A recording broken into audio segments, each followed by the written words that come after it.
All right, let me, first of all, okay, that was loud, sorry. No, you're good. I just want to begin by saying something I just found on the internet. According to Amplify Media, 47% of podcasts produce 3 or fewer episodes. So, having said that, welcome to the 4th episode of this podcast that has no name yet. But hey, this is the 4th episode. We are on the upper level now. And today we have a very cool guest. She's an artist, a songwriter, producer, even a college teacher, which is very cool. Her name is Kia, and she's here with us. So, without further ado, welcome. Hello, hello. Thank you so much for doing this. I'm so happy that a lot of people have very positively helped me in making this new project. So, I'm honored, truly. I have so many questions after reading a little bit about you and listening to your music, which I love. But I always like to begin, 4 times now, I always like to begin with knowing a little bit about your background. So, what was about young Kia? Is it Kia? Am I pronouncing it right? Yeah, Okay, pronouncing okay. it right.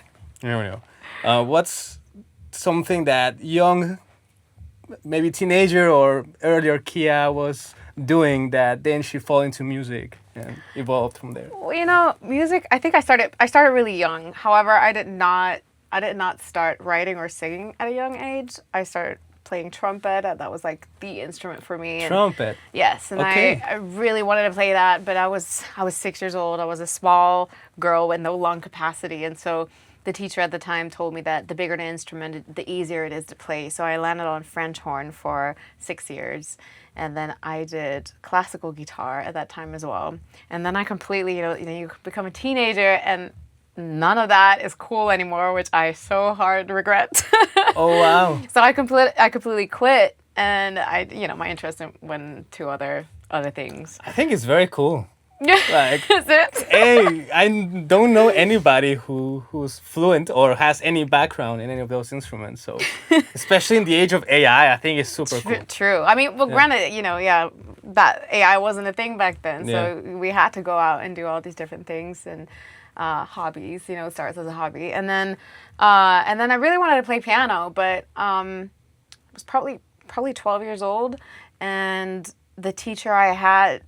No offense to her, but I think she was a little bit old school in her teaching ways. All right. And so I was playing a lot of video games at the time, and I really wanted to play Final Fantasy on piano, the music from wow, Final okay. Fantasy. And I was like, this is so beautiful. I really want to learn it. And so came to the lesson, she was like, no, that's way too advanced. Like, we're going to start out with nursery rhymes.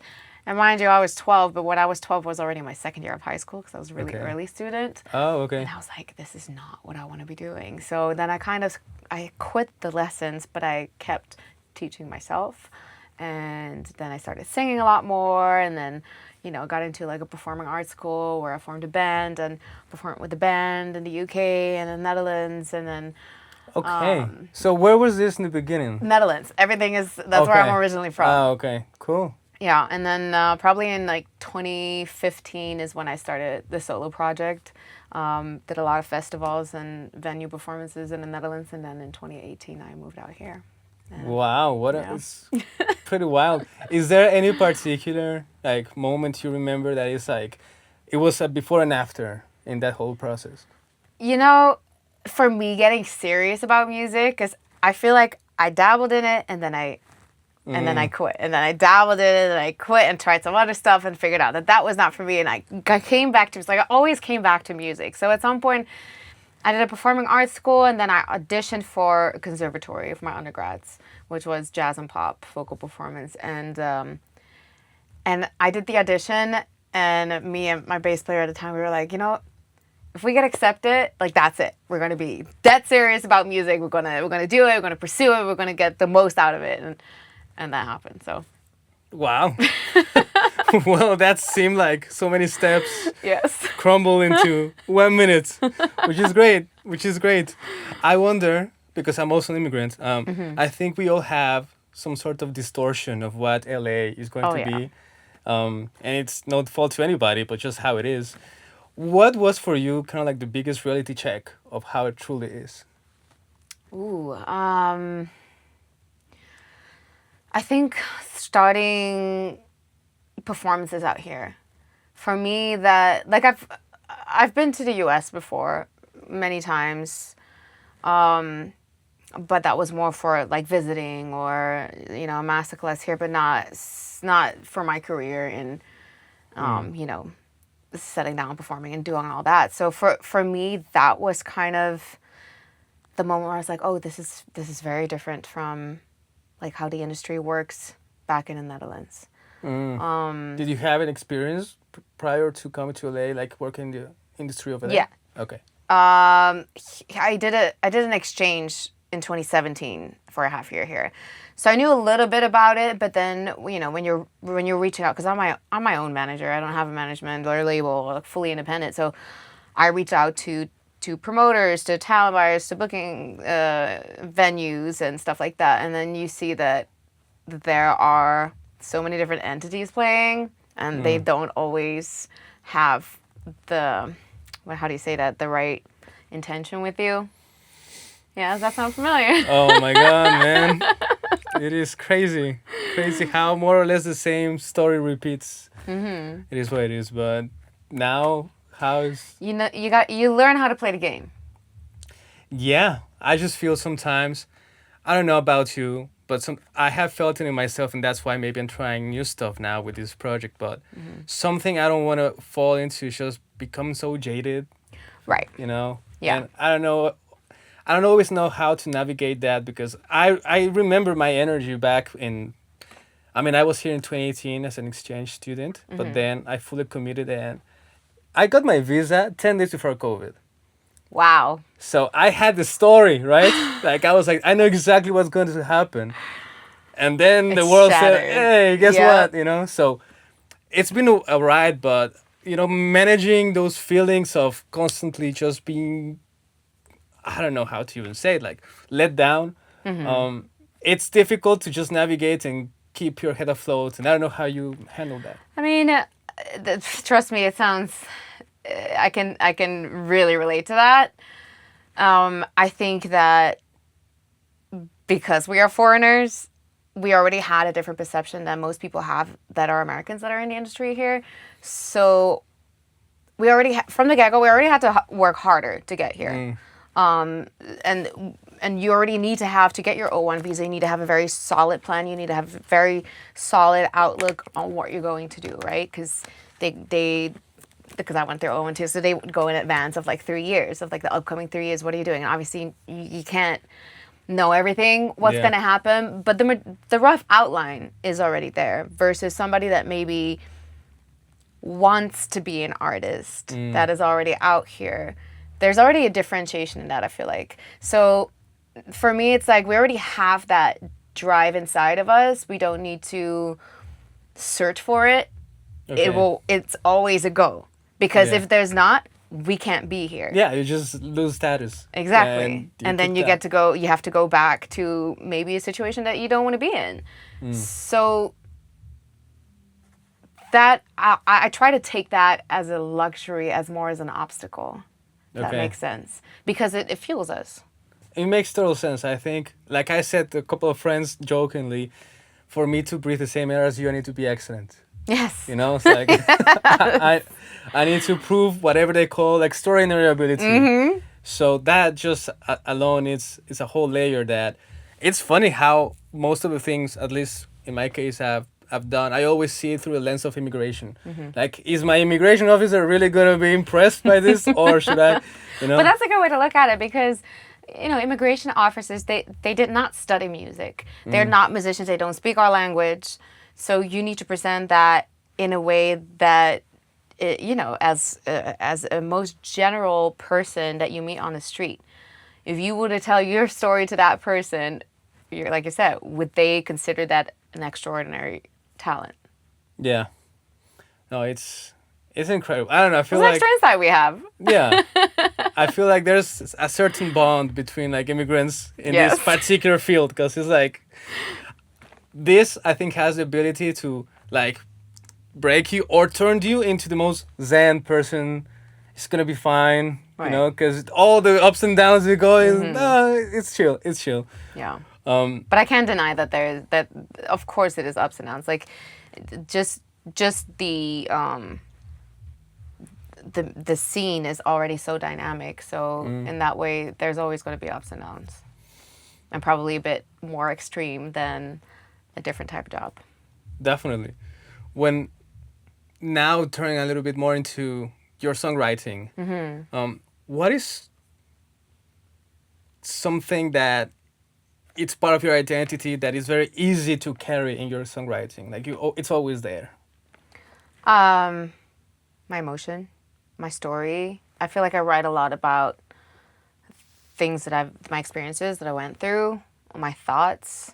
Sometimes a little bit more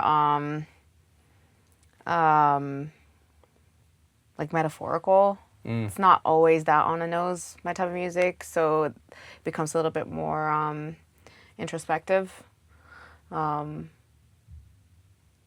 yeah, I think that's how I write a lot. If I write for my own music, when I write for sync, it's a little bit of a different story how I approach that. I wonder because sometimes when I write, I'm not sad at all. Okay, like it's a great day. I write and then I'm sad because of what I just wrote, and I'm just in those feelings, and I guess I'm accessing something, I'm channeling something, whatever happens, but then it's like, damn, like what? Now I'm sad. Like why all this roller coaster? I don't know. And sometimes, yes, it was me making it through something or whatever, but I feel this distance with it. And with other records, I feel like, yeah, that's me. So is there any part of your identity that maybe is still kept at a distance from your songs? When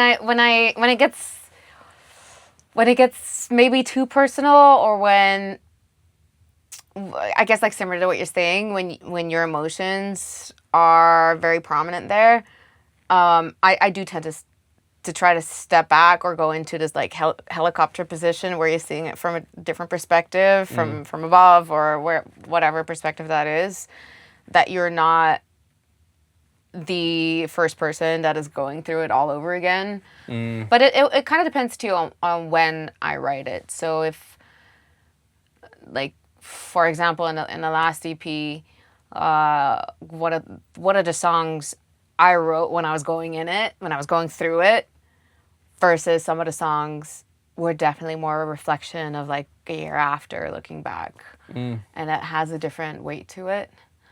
When I perform it, however, it's not that I fully distance myself for it, but I try to get to the concept of the emotion, not fully feel the emotion in that moment, because that would make me sad, and I don't want to always be sad when I'm performing. So Oh, right. it's like you're trying to tell the story, and Yeah. I guess the concept of what you meant when you wrote it, but for the other person that might mean something completely different, which is the beauty of it. So you don't like to explain your songs? Not always. Okay. Sometimes I do give a little direction or feedback or how it happened in my timeline or my story, but yeah, I mean, sharing songs is not just about me. That's great. Yeah. When you're now in this new, I mean, there's so many things about you that I want to get into, but a good first question towards that direction is, for you, what is the definition of making it in this industry? Oh, success. That is a very subjective question. For me, it means if I can do what I love every single day, and still being able to pay the rent, then I'm already happy. Success or making it for me does not mean getting world famous, that you can't walk over the street anymore, that people want a piece of you 24/7. I don't think that is my version of making it. But if I get to collaborate with people, connect, work on a deeper level type of thing, and get paid for that, I mean, come on. Yeah. That's like the best thing ever. No, of course. But do you worry, maybe, of course, in the future, whenever, because we don't have control over how big one can get, right? Like, it's, of course, maybe for some people it's something very far away, for others not much, but it might happen. So within this definition, do you worry you might your relationship with it might change if it happens? I think it might shift a little. I don't think it would necessarily go into a negative realm. I think what I'm doing now, I'm like it from now and looking back like the past 5-10 years, I've already been prepping for if that were to happen. I feel like everything I do aligns with that. Okay, that's pretty cool. I've been thinking about it because of, I mean, I'm not meant to be famous. I'm a producer, right? Like I'm meant to just be behind the I scenes. mean, producers get pretty famous nowadays. No, definitely. And I guess with a podcast, I mean, today is the 4th episode. Who knows where I'm gonna be in the 400th episode or whatever. But I do also value just my time. Yeah. Like I'm not completely, you know, some people say they're introverts, some extroverts. I'm in somewhere in the middle, right? I do like my time alone sometimes and don't talk to me. Other times I get really energized by connection. So I wonder if, especially in this city, LA or whatever, if I'm still once if it happens, I get recognized. If I'm gonna be like, oh, I need to cancel everything, or, you know, it's a thought, but like you, I really like the definition of just finding ways to make it work and just enjoy your time, Right. right? I wonder now, with the whole like AI thing coming, in 5-10 years, I think everything will be so automated that doing anything will be a decision because you won't have to. Right. Like you just and the machine will take over. So I think just the intention behind why we do what we do makes a total difference. Because probably I don't know what the step of the music will be with AI, with Suno or whatever, but just choosing to create in the old way, if we call it like that, it will be a decision to how to spend your time. Right. And I know there's people that spend countless hours on something that maybe that day didn't work, and they believe they wasted their time. No shade to you guys. I don't believe that. I don't believe that either. I think every project that you work on is part of those 10,000 hours. So if you want to be good, if you want to be great, you better put in that time. I agree. And no song goes to waste.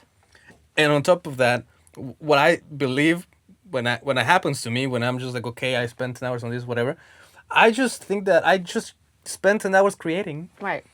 What a privilege. You used a different part of your brain in that moment. Yeah. So yeah, I really like your definition. But in that same route, you won a Hollywood Independent Music Award. Can you tell me a little bit how did that happen? Yeah. First of all, congrats. Thank you. Actually, the song wasn't even released when that happened because I wrote that song with Adam Wilson, who was an incredible artist and producer and singer, and we had probably maybe like in a time frame over a year before that happened that we from when we started writing it to, you know, going different routes in production and I think like a couple months, like we already thought that we were gonna release it probably around like August-ish, so it would be part of like the Grammy cycle. That was the initial thought, and then the HIM Awards, the deadline snuck up on me so fast, and we didn't have a mix, we didn't have a master yet, and I was just we just had a solid demo, but Okay. I was like, Adam, we need to submit this, and so I mixed and mastered that version. And Wow. then I mean, just for the submission, and then we submitted it, and yeah, then it freaking won for best R&B soul. that's incredible. Yeah. Which just shows like how much we can do. Oh yeah. Right? Like, absolutely. I was always trapped in this for many years definition of you need to learn the rules before you break them.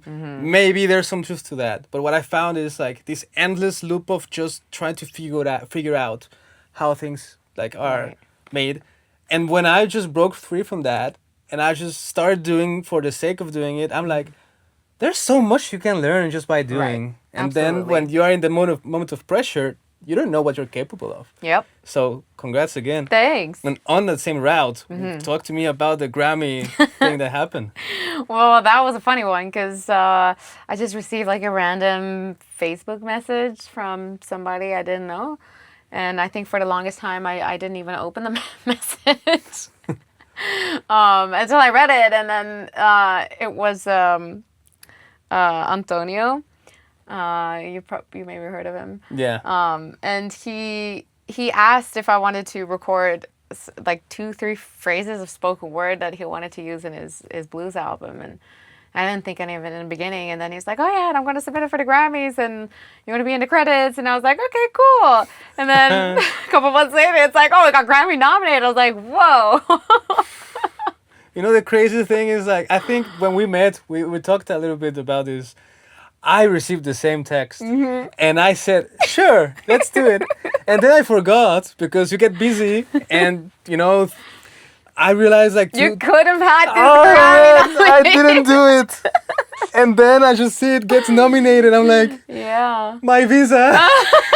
You know, it's always through the lens of immigration. I know. So, but congrats. Like, Thank you. That's still great. I mean, it's just, it's a nice thing to have. You know, you have the participation like certificate. It's Yeah. nice on the wall. And Oh, man. but yeah. Antonio, hit us up. Hit us up, please. Help me, man. Oh, definitely. Hey guys, I wanted to take a quick second just to talk about the sponsor of this video, which is the Lab Studios. We are a studio located in Studio City, and we offer everything from recording, mixing, and mastering. We're also Atmos certified, so if you have any questions or inquiries, feel free to reach out. We can also offer you 15% off in your first project with us. Now, back to the video. When I saw in social media that you were preparing for a gig in NAMM, Yeah. right? Can you talk to me a little bit about that? Yeah. So I mean, I've been playing Vietnam since.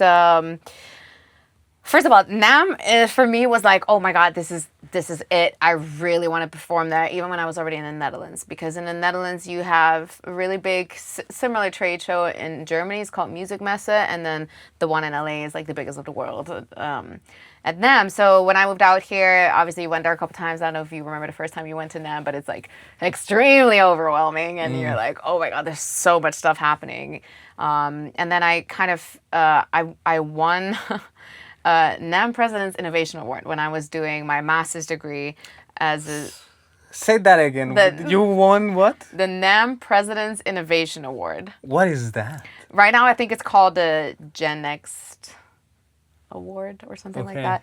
Anyway, it's for students that are studying music either in performance or in business side and have like a high GPA, and then they had to submit, and then I guess like a handful got picked, and they would give you a stipend to go to Anaheim, and you get the certificate of the award. So I had that. You have so many awards already.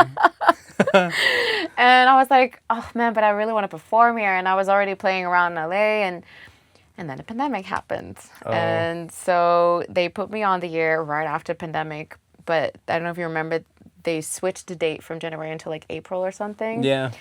And it was just not the same. A lot of big companies also pulled out because of, you know, money, and things got expensive, and it was just a different type of NAMM that year. So anyway, we did the show and it was fun. And then a couple years after, I performed for a couple of companies at their exhibits and booths. And every year I submit, you know, for like the question or like the form that NAMM puts out. And then this past year, I just submitted a very short form, a very short message to the committee. Normally, you do a whole breakdown of your background and bio and blah, blah. And I was just like, thank you guys so much for the past experiences, and I'm looking forward to the next one or something like that, like super short. And then like a couple months later, I got an email and you're booked for the Yamaha main stage. And I was like, what? Wow. Awesome. So, can you say a little bit louder for the mic? Okay, I didn't want to curse. I wasn't sure if I can curse. No, yeah, do what you want to do. Holy fuck, that's so awesome. It is very awesome. So yeah, then I prepped the heck out of it, because obviously, like, we played like I have like a solid band around me. Sometimes I play with a trio, sometimes with a quintet, and like the one that I love most is the big band. So it's like a full 10-piece live band, and for this one I wanted to bring an 11-piece, And and all these people are just like your friends? yeah. Okay, wow. And actually, one of them was my student that performed at them. Okay, Yeah. wow. Yeah. So that's been fun. I mean, throughout the years, more people have played in a band, but sometimes people go a different direction. And I think this crew is pretty solid on it. It's just sometimes a little tricky to get, 10, 11 people in the same room. Yeah. So I think that's pretty crazy given the era that we're living in, which is Yes. like 2 track and an artist. you know what I mean? And you're bringing 11 folks. Just like, Yeah, we had 2 rehearsals before. I had 2 weeks off of the college that I teach at, and in those 2 weeks, like I feel like a break is never a break for me. So I went all in, wrote a new song with Bruno, the bass player, that was initially going to be a duet. Didn't end up happening because the guy had a kid. So okay, yeah. that's to be continued. But we finished the song anyways and played that version. I rewrote a bunch of the horn parts. I re-recorded all of the background vocals because normally we have 2 background vocals, but now I wanted a 3-part harmony. So I redid everything. I prepped everything, Dropbox folders with all the lyrics, all the charts, all the files, and sent it off. And I was like, okay, if we can get, like, my aim was 3 rehearsals, a little shot too far. I got 2 in it. One of them was incomplete, and the second one was with the full band. So I was like, this will work. And we did, and I wanted to play piano. Like, I've only started playing piano and live since, like, last October. I've always played piano, but it's a bit of the confidence thing. Okay. I got a keyboard here. Maybe in a little bit. Maybe a little bit. Like, I'm trying to get over my fear, I guess. I don't have, like, stage fright anymore with singing, but I did get it a lot with playing piano, and the first thing that happens is my fingers start shaking. So I feel like I know the process. The more you do it, the better it gets, the more comfortable you get in it. So I was like, this is the perfect stage to, like, push myself to the limit. Wow, okay. So I did that. I haven't played trumpet in over a decade because I started on trumpet, then I went to French horn. Then when I was 18, I bought another trumpet just to dabble with it. Then when I did my undergrads in the Netherlands, I did jazz trumpet minor. And then I sold my trumpet to move to the US. And I haven't touched it since. That was 8 years ago. Wow. So then, like, 2 years ago, my saxophone player, Josh, he works for Eastman, and he gifted me a trumpet for Christmas. Wow. But I was, like, too scared to do it, and it just took me a minute to get there. So then now I was like, okay, I have a month. I can get my embouchure back in a month. So I played every single day. Like, trust me, the first week, my lips were bruised. Wow. But yeah, I wanted to do, like, a small solo, nothing too crazy, because obviously, like, a month is not much time to get back after a decade. And then I made, for one song, I created, like, a 4-part horn arrangement to play it together, and then switch it off with singing. So that was a challenge for me. It was it? Like, it just seems like, yeah, I just became an expert at this particular thing that asked me for hours and decided to just rework it, as you would. But that's incredible. You do all of these things as an independent artist. Yes. Like, truly, truly independent. Mm-hmm. What's a misconception people have about that?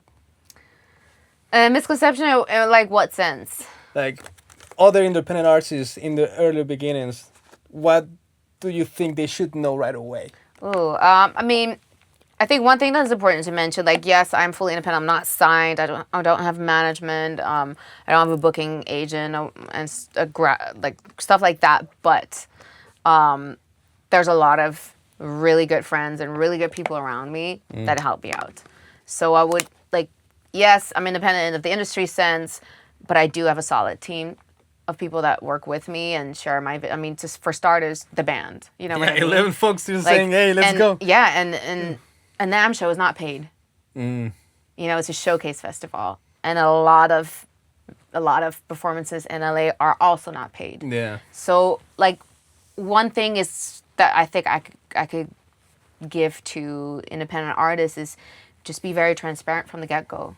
Like I told my band members, for example, from day one, I was like, you know, I'm a new artist. Nobody knows me here. It is going to be a little bit of an investment. And if you're okay with that, awesome. If you can't, totally fine too. Like, I completely understand. But you get paid when I get paid. And I will try my very best for us to get paid. You know what I mean? Yeah. And sometimes it works out and sometimes it doesn't. And of course, sometimes I pay out of my own pocket, and that gets the trickier part, being independent, because I don't have like a label backing me up that pays for all the musicians. Yeah, but would you like to? Or have you found like a rhythm just independently? I think what helps in some of those, like, I try not to do any of the pay-to-play showcases anymore, but sometimes you have to invest in some of those just so you can have some content out of it, and that's the game you have to play. Selling your own merchandise. Make some merchandise that you can, you know, create yourself. It doesn't have to be that expensive, you know, even if it's just like, I don't know, like buttons from Amazon that you create something in Canva. Like, there's so many different ways to be creative to sell at your show, and that will always get you something. From all the hats you're wearing, like, what's the one you enjoy the most? Music. Well, definitely. But like, just in music, you're an artist, you're a songwriter, you're a producer. Yeah. You're a French horn performer. So. Well, I always said if it's not music related, I'd say probably a little bit of the management, organizing side of it. Like, I think if I wasn't a musician, I probably would have done something in event planning. And it helps out in the EP release show. Like, I organized that as like a mini festival with multiple performances of my friends, with food, with a bar, with a guitar builder who showcases his guitars, or people being creative, getting a tarot reading. There's so that multiple disciplines can come together and people get to experience more than just watching a show, basically. Even though that should just be enough. I mean, but to organize that, I enjoy that. Enjoy that. It's stressful, but I still enjoy it. But you seem like somebody who, I mean, just from the 5 minutes you've been telling me about, like, handles stress very. I try. My body, however, says differently. But then what's your approach to it? Like, how do you deal with, you mentioned you no longer have stage fright for singing. Like, how is that possible? I think I find a way to shift the narrative into excitement, to having fun, to not put a lot of stress on it that most of the time makes people nervous. Like, 50% is already done by just preparing, right? You already have that in a pocket. So the other 50% is like, you can't fully anticipate. You don't know what kind of audience you're gonna get. You don't know how you're gonna sing that night, how your body is feeling, how your band members are feeling, the dynamic. Like, there's so many different aspects of a night that can move things in a different direction. So if you're just calm enough and in acceptance and realizing that that's part of it, then I think it takes away a bit of the stress to it in terms of live performance. I like what you said when it's about the fun, because I heard it from somewhere. I wish I could credit the person, but I was also like trying to do some digging back when I was starting up doing this, because I was being thrown first as an engineer in sessions at another studio way earlier than I should have, and it was like either you sink or swim, and I definitely was not ready for that kind of pressure. But then when I heard this advice, what it was more like, if you really pay attention whenever you're having fun, when you're energized and when you're stressed, it's more or less the same physical reaction in your body. It's just the meaning that's different. So when I would be really in the bathroom, like, I'm not afraid, I'm happy. I'm so excited. I'm having so much fun. I'm ready. But it's hard. Like Yeah. I get it because you can say one thing and feel the other. Yeah. Absolutely. But I feel like maybe it's just placebo, but it's still could be, it's yeah. real. But it helped. Yeah. It definitely helped, and I think, of course, the more you do it, it gets better. But yeah, I was just wondering after you said that you don't have stage fright, which is great. Only in like I must say though for NAM I did feel like a little jittery, but Yeah? it's and I think I said I'm like okay, I think it's it's happening right at this moment now that I've Yeah. been working so hard for. So but it gets to I become like an extrovert in that moment, so I'm just like let's do Okay. it. So you really like entertaining and just you Yeah. can talk to whoever at that moment, entertain a Yeah, crowd. I think there's only like there's only like maybe like 1 or 2 minutes I need for myself. And most of the times I do that by going to the restroom. So there's quiet around me. Okay. And that's just, I take a couple of deep breaths and I'm like, okay, let's go. In this whole journey, Mm-hmm. what's one boundary you've had to really have in place with the industry? Because I can only imagine some of the challenges of not only this industry, but being a woman in this industry. Mm-hmm. So I can imagine stakes are a little bit different. Mm-hmm. So maybe boundaries are way much clearer. I think the good thing is that I'm from the Netherlands, so I'm very straightforward when it comes to boundaries. If somebody's being inappropriate or try something that they're not supposed to, I will flat out call you out on it, and I won't work with you again. Simple as that. Cool. Okay. Straight. So yeah, I'm very very direct with boundaries, Okay. and for me as a woman in the industry, of course, you work a lot with male. We're getting more females in the industry and production and engineering and stuff, but most of the times it's they're men, and that's totally okay, as long if there's a mutual respect for each other as a person and as a creative, and not as alluring into because I wanted to ask you out or something, then just no, I'm married, so you can never. But There you go. but you know what I mean. Like if it has a different intention, then I don't fuck with that. So maybe now you're able to maybe spot beforehand like certain Maybe a opportunities little that bit more, but not always. I mean, I feel like I can read people a bit, but you never 100% know what. because I've been in studios at 4 a.m. with questionable people, and I'm working, and I'm like, just that is enough. If I add the layer of being a woman, and that's Yeah, What and I've done actually maybe like this was the last year probably. I've done those night sessions. For me, it's important that my husband knows that I'm okay, and I'll, we keep in touch. It's not like oh, I'll see you in the morning, or it's nothing like that. So for me, that is important as communication, and then he trusts me enough that I'm there for my job, for Yeah. music, and I know myself. So once again, if anything feels off or inappropriate, I'm out. It wasn't worth the gig. There you go. Yeah. Is he also from the Netherlands? He grew up in Belgium, but he is Dutch and American, dual citizen. Oh.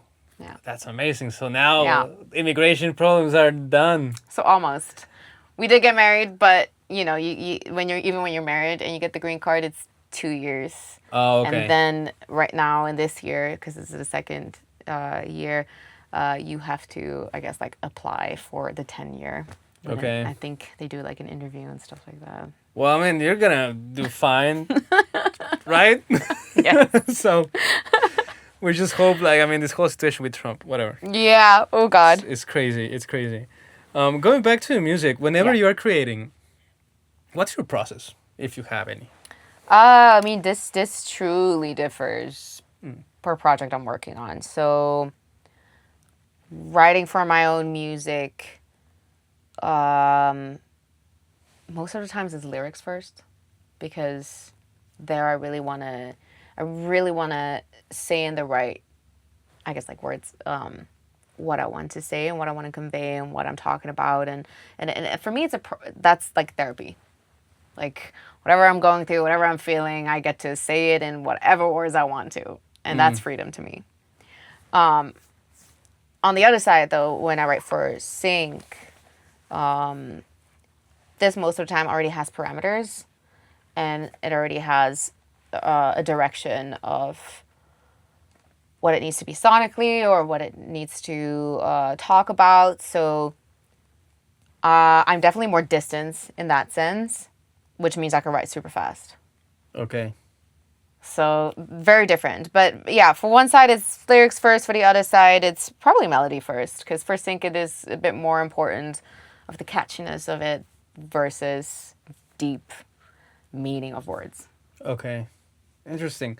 In this process, you also, I mean, from what you've told me, I can notice how much education has been a part of you, and like all the instruments and everything you've learned. Do you ever approach creation with any of those tools? I do. And as much as I hated music theory back then, I'm still happy that I know it now. Okay. I at least know it enough for, I guess the moments that I use it most if is when I get stuck. And I honestly try to do everything by ear first, because I think it does have a different outlook than being music theoretically always correct. You know what I mean? You get to explore more risks and maybe things that don't make much sense but sound really good type of things. It helps me in making charts.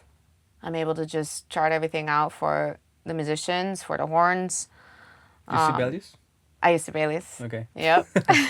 Solid Sibelius.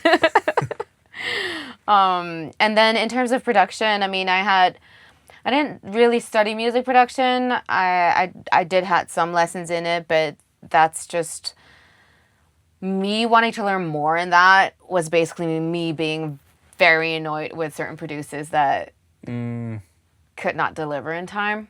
Okay. And then you're waiting on a project, but you're friends, and it gets awkward, and you know.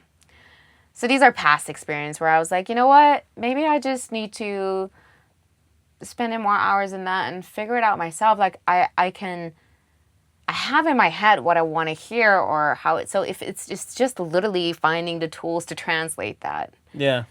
And in the end, like even though like I'm still learning, trust me, I'm not. I think we're all learning. Yes, I think we're forever learning. Yeah. And that's such a beautiful point of it, because you will always find something new, and it will always be challenging, and it will always, you know, if you're a little bit of a curious person, you want to touch it a bit more and figure out what this does and that does, and it helps me. I wonder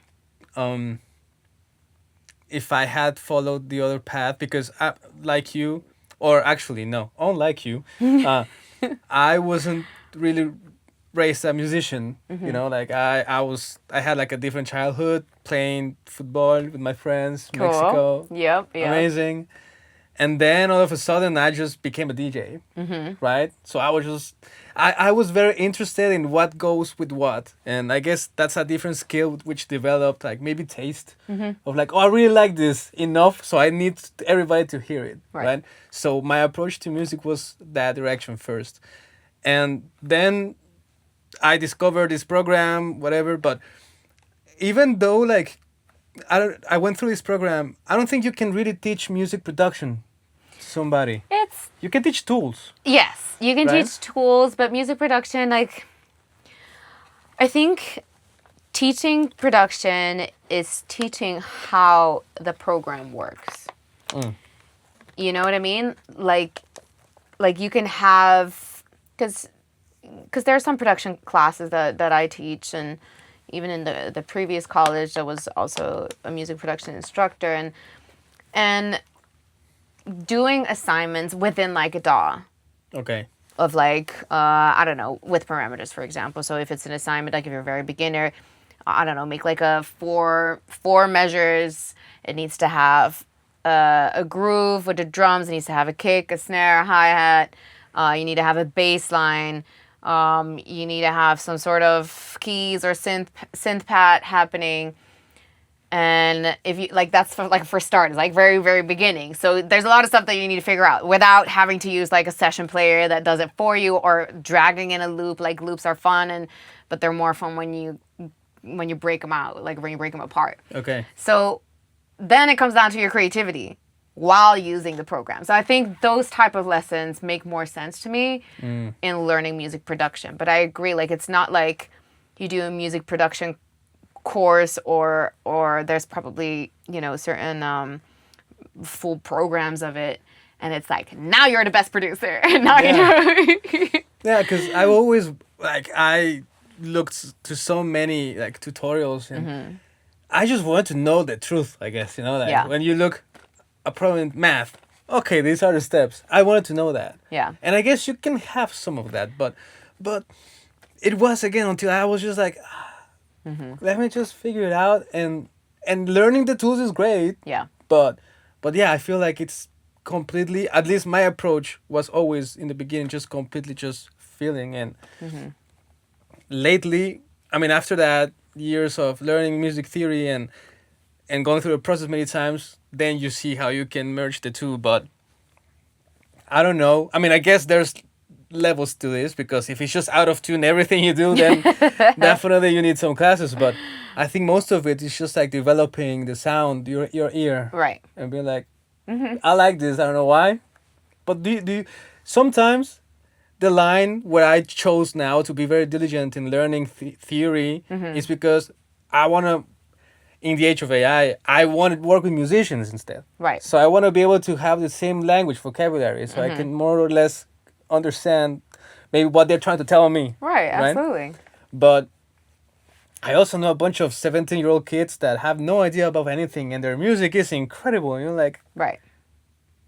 yeah, so that's. But can they talk to musicians is the question. Oh yeah, probably not. But probably they don't care. Yeah. And probably I mean, that's the good new enough, age. you know? Like, so that's what I mean. Like for music, I like maybe that approach better, where you're like showing tools and somewhat of an order of like more or less. Right, but there's no, you know, even it's like songwriting too. There's no rule or like, there's no formula of like, you're gonna do this and this is how everything is and this is how everything will work. Like some of, you know, music is a little mathematical in some ways. So I guess like a Max Martin, for example, that did like the melodic math, but you know, there is certain things that work, but they don't necessarily work for everyone. Yeah.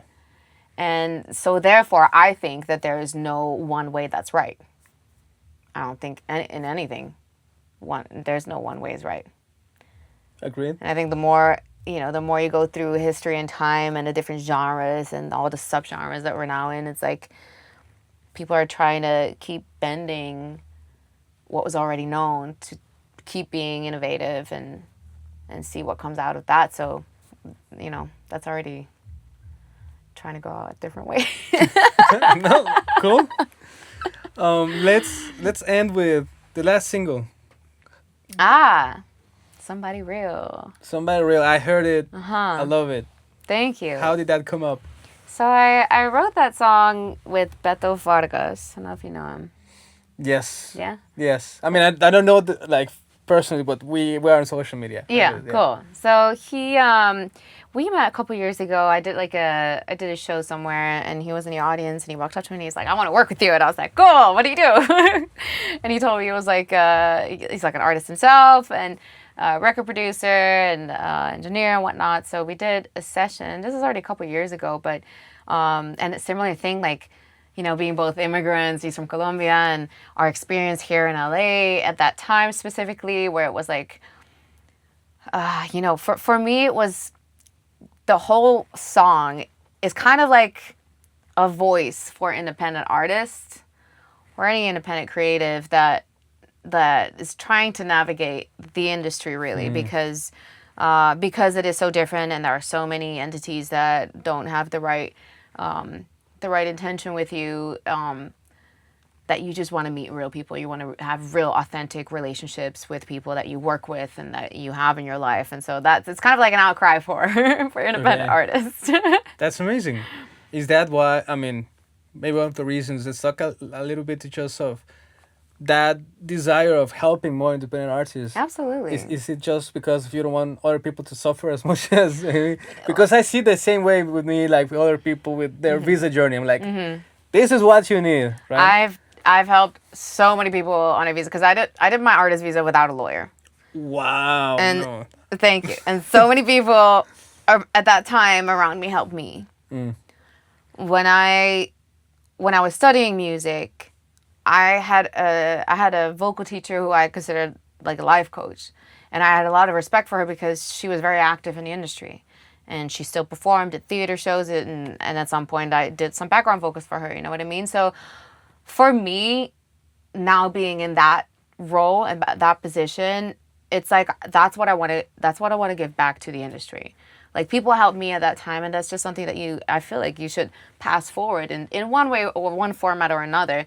And for me, that, you know, teaching a college helps, and these are hungry 20-year-olds that want to pursue a career in music, and some of them have dabbled a little bit in it, others are complete. They just come straight out of high school, have no clue what the industry is like, and especially, you know, they move from a different state to here, so some even international students. And with that specifically, like I mean, you and I both had experience as international students, so it is satisfying and comforting, hopefully, to a student that you explain what you went through, things to look out for, so that they can have a nicer experience. I love it. Thank you so much, Kia. You're welcome. High five. Hey. All right, let's jump into the booth. All right. What's good, everyone? This is Kia, and this is my latest single that's out now, Somebody Real. I'm sick and tired of fake words. Names don't matter in this world. Just paint the picture as it is and quit your bitching, 'cause I don't wanna hear about it, I just wanna meet somebody real. I'm tired of knocking at the wrong doors. Don't need a middleman to get yours. I'm tired of pay to play, don't wanna play none of your games, 'cause I don't wanna hear about it, I just wanna meet somebody real. Yeah, I don't wanna hear about it, I just wanna meet somebody real. I need to draw a line. You keep running your mouth, I can speak for myself. You keep walking around, don't be like everyone else. You keep moving in the clouds, come back down and touch the ground, 'cause I don't wanna hear about it, I just wanna meet somebody real. Yeah, I don't wanna hear about it, I just wanna meet somebody real. I had a picture of it all, the colors fading down the wall. You shine like a mirage, but let's be real, it's all facade. I don't wanna hear about it, I just wanna see something that's real. I don't wanna hear about it, I just wanna meet somebody real. I need to draw a line. You keep running your mouth, I can speak for myself. You keep walking around, don't be like everyone else. You keep moving in the clouds, come back down and touch the ground, 'cause I don't wanna hear about it, I just wanna meet somebody real. Yeah, I don't wanna hear about it, I just wanna meet somebody real. Ba-da-day, ba-da-day, ba-da-da-da-dum-day, ba-da-ba-dum, ba-da-ba-ba-ba-ba, ba-da-day, ba-da-ba-dum, ba-da-dum, ba-da-dum, ba-day, ba-day, ba-day, ba-day.